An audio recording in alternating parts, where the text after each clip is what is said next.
দেশের ৫টি বড় নগরে গত ৩০ বছরে প্রতিবেশ ব্যবস্থা ধ্বংসের পরিমাণ দ্রুত বেড়েছে। এর মধ্যে অন্যতম হচ্ছে সিলেট। সিলেট মহানগরীতে জলাশয় ও বনভূমি কমেছে, জীববৈচিত্র্য ধ্বংস হয়েছে।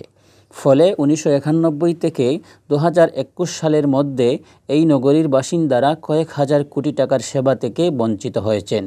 সম্প্রতি সিলেটসহ ৫টি মহানগরীর উপর করা এক গবেষণায় এমন উদ্বেগজনক তথ্য উঠে এসেছে। যুক্তরাজ্যের অক্সফোর্ড বিশ্ববিদ্যালয়, অস্ট্রেলিয়ার নিউক্যাসল বিশ্ববিদ্যালয়, কার্টিন বিশ্ববিদ্যালয়, কানাডার ক্যালগরি বিশ্ববিদ্যালয়, চট্টগ্রাম বিশ্ববিদ্যালয়, চট্টগ্রাম প্রকৌশল ও প্রযুক্তি বিশ্ববিদ্যালয় এবং নোয়াখালী বিজ্ঞান ও প্রযুক্তি বিশ্ববিদ্যালয়ে কর্মরত ৯ জন এই গবেষণা করেন। গত জুলাই মাসের শুরুতে আন্তর্জাতিক বিজ্ঞান সাময়িকী ইকোলজিক্যাল ইনফরমেটিক্স-এ এই গবেষণা প্রকাশিত হয়।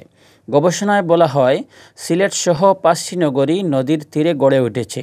এর মধ্যে সিলেট গড়ে উঠেছে সুরমা নদীর তীরে। অন্য 4টি শহরের মতো সিলেটেও দ্রুত জনসংখ্যা বৃদ্ধির কারণে নদী ও জলাভূমির উপর চাপ পড়েছে। গবেষণা দলের সদস্য ও অস্ট্রেলিয়ার মার্কিন বিশ্ববিদ্যালয়ের সহযোগী অধ্যাপক আশরাফ দেওয়ান বলেন, সিলেটসহ এসব নগরে পরিবেশ ব্যবস্থার জন্য গুরুত্বপূর্ণ জলাশয় ও সবুজ এলাকা ধ্বংস করা হচ্ছে। অথচ প্রকৃতির এসব উপাদান থেকে আমরা তাপমাত্রা নিয়ন্ত্রণ, খাদ্যের যোগান ও স্বাস্থ্যকর আবহাওয়া পেয়ে থাকি। এসব ধ্বংস করে কংক্রিটের ভবন, সড়ক ও নানা অবকাঠামো গড়ে তোলায় আমরা সেবা পাচ্ছি না। এতে শহরগুলোতে দ্রুত তাপমাত্রা বাড়ছে ও বসবাসের অনুপযোগী হয়ে উঠছে।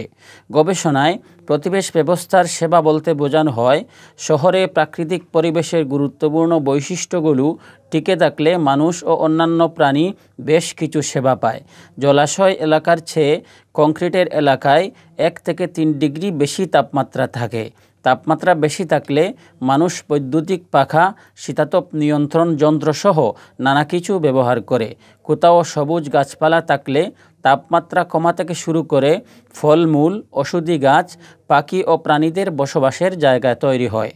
এগুলো প্রতিবেশ ব্যবস্থার সেবা হিসেবে ধরা হয়। গবেষণায় বলা হয়, 30 বছরের মধ্যে সবচেয়ে বেশি জলাভূমি কমেছে সিলেট শহরে।